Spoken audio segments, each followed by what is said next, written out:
दो पौधे, एक शमी का, एक बेलपत्र का। भूल से भी बेलपत्री के पौधे के नीचे से, बेलपत्री के वृक्ष के नीचे से अगर भूल से भी, तुम्हें नहीं मालूम कि यह बेलपत्री का पेड़ है, तुम्हें नहीं मालूम कि यह बेलपत्री का पौधा है, तुम्हें नहीं मालूम कि बेलपत्री का वृक्ष है, भूल से भी चलते चलते भी तुम्हारी ट्रैक्टर, तुम्हारी ट्राली, तुम्हारी गाड़ी, तुम्हारा बक्खर, तुम्हारा बेल, तुम बेलपत्री के पेड़ की छांव में से भी अगर निकल कर चले जाते हो तो दिन भर में अगर 100 पाप भी हो जाते हैं तो पल भर में धुल जाते हैं। एक बेलपत्री के वृक्ष के नीचे से, एक बेलपत्री के वृक्ष की छांव से, एक बेलपत्री के वृक्ष की मात्र टहनी की छैया से हमारे कोटि कोटि पाप समाप्त हो जाते हैं। आप सबसे इस कोटेश्वर धाम की पावन धरा से एक निवेदन करना चाहूंगा, पूरे आस्था चैनल के श्रोताओं से, फेसबुक यूट्यूब के श्रोताओं से, और जितने लोग यहाँ कथा सुन रहे हैं, बारिश का समय आए तो एक बेलपत्री का पेड़ बड़ा कर कर उसको कहीं रोड के किनारे अवश्य लगाओ। कोई निकल कर जाएगा, उस पे छांव पड़ गई तो उसका कल्याण हो जाएगा। वृक्षारोपण में बेलपत्री का वृक्ष अवश्य लगाइए। 2 वृक्ष की छांव और 2 वृक्ष का दर्शन हमारे जीवन को सुख दे जाता है। एक बेलपत्री, दूसरा शमी का पौधा। शमी का वृक्ष तुम्हारे घर में बड़ा मत लगाओ, पर शमी का पौधा जब तक तुम्हारे इस हाथ की आकृति का रहे, उसमें से तुम पत्ती तोड़ो मत तोड़ो, उसमें से कुछ तोड़कर तुम शिव जी को चढ़ाओ मत चढ़ाओ, भले तुम बाहर जाकर टूटा हुआ लेकर जाओ, पर घर के बाहर, घर के कमरे में नहीं, हॉल में नहीं, घर के अंदर नहीं।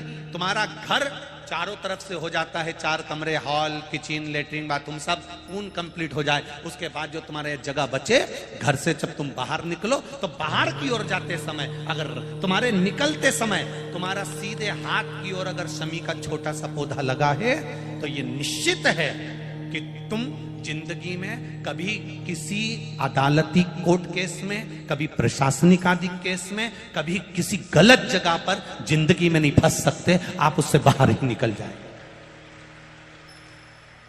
एक शमी का छोटा सा पौधा भी, उसका स्पर्श, उसका दर्शन, उसमें चढ़ाया गया 1 लोटा जल।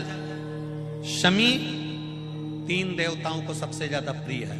पहला देवाधिदेव महादेव, दूसरा शनि महाराज, तीसरा श्री गणेश जी महाराज। श्री गणेश जी महाराज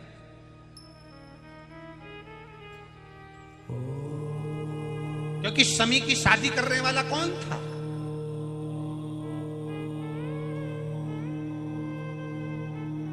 कौन इनको विवाह करा?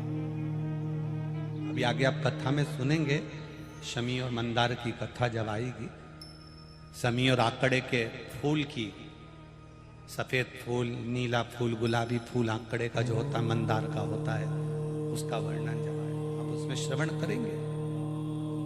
एक शमी का पौधा, तुम घर से बाहर निकल रहे, हाँ ये जरूर है कि जो फ्लैट में रहने वाले हैं वो इस पौधे को नहीं लगा पाए,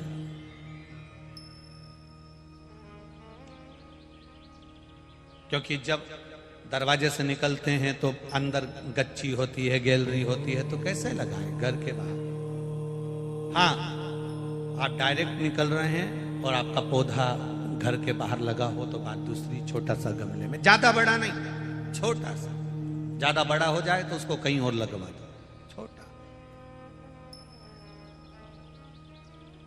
घर से निकलते समय सीधे हाथ पर अगर शमी का पौधा, आप निकल रहे हैं और आपका राइट हैंड है, सीधा हाथ है, घर के बाहर शमी का पौधा है, प्रतिदिन का अगर आपका नियम बन गया कि शमी को देखकर घर से बाहर निकल रहे हो, जिंदगी में कभी कांटे तुम्हारे जीवन में आ ही नहीं सकते, कोई रोड़ा आएगा ही नहीं, बढ़ जाओ।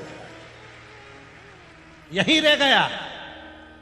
शमी में शनि भी है, शमी में गणेश भी और शमी में शिव भी।